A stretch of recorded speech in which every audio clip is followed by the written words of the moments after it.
Somos la Brigada 1 y en esta práctica 6 veremos el diseño de un generador de video de VGA con los integrantes de Gutiérrez Murillo Axel, Quintana López Ernesto y Santiago García Luis Manuel. En el ejercicio 6.2 dibujaremos un cuadro de un color en cada esquina con el objetivo de que el alumno aprenda cómo es la señalización para generar un video VGA con el fin de comprender la funcionalidad del código que controla el mencionado tipo de señal de video, el diagrama bloques correspondiente. Soy Ernesto Quintana López y voy a explicar lo que hace el archivo VGA. Este módulo principal del sistema VGA es el que conecta todos los demás componentes. La entidad VGA define las señales de entrada y salida del sistema. Recibe una señal de reloj clock y genera las señales de color rojo, verde o azul y las señales de sincronización horizontal y vertical, que es H-Sync y V-Sync. Dentro de la arquitectura tenemos tres componentes. El primero es div, que este componente divide la señal del reloj clock para generar una señal de reloj más lenta, que es clock 1. También tenemos VGA-core, que genera las señales de sincronización y los contadores de píxeles, como columnas y filas. Y por último tenemos lo que es imagen, que define los colores que se mostrarán en la pantalla en función de las coordenadas de los píxeles, como columnas y filas. También tenemos lo que es el archivo imagen.bhd, que este módulo se encarga de generar los colores que se mostrarán en pantalla. La entidad de imagen toma como entrada las señales de habilitación de pantalla, que es display-n, las coordenadas del píxel actual, la columna y la fila donde está ese píxel, y produce las salidas de color, que pueden ser rojo, verde o azul. Dentro de la arquitectura se hace un proceso principal, que es si la señal display-n está activa, se evalúan las coordenadas de la fila y columna. Dependiendo de estas coordenadas se les va a asignar un color a los píxeles. En este caso, si las coordenadas coinciden con las áreas definidas en el código, se asigna el color, pudiendo ser rojo, verde o azul. Y si las coordenadas no coinciden con ninguna de las áreas, los colores se apagan. También tenemos que si la señal display-n no está activa, los colores también se apagan.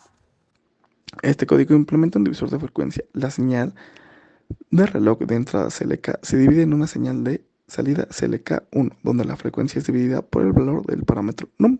En cada flanco de subida de CLK, el contador de conteo se incrementa hasta alcanzar num. Cuando esto ocurre, el contador se reinicia y se invierte la señal CLK, generando una señal de reloj más lenta. El código VGA Core trabaja en conjunto con otros módulos como divisor de frecuencia DVF, imagen y el módulo principal VGA. El código comienza importando las bibliotecas necesarias para que pueda funcionar. Lo primero que vamos a hacer es definir una entidad llamada VGA Core, donde vamos a establecer algunos parámetros para definir las características del modo de visualización VGA.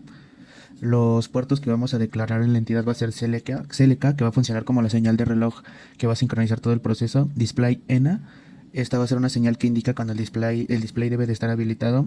H-Sync y V-Sync, que van a ser señales que van a controlar la sincronización horizontal y vertical del display.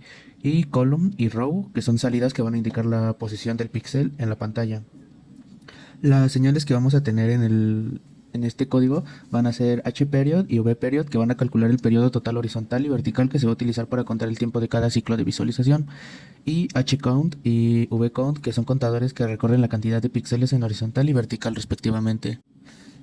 Ahora con los procesos que vamos a tener en los contadores, el primer proceso se va a encargar de contar los píxeles en horizontal y en vertical. Cuando se produce un flanco ascendente en el reloj CLK, se incrementa el contador horizontal H-count, y cuando se llega al final de una línea, que se va a determinar por H-period, se va a reiniciar el contador horizontal y se va a incrementar el contador vertical. Para la generación de señales de sincronización vamos a tener dos procesos dedicados a estas mismas. Va a ser la sincronización horizontal, que va a ser H-Sync.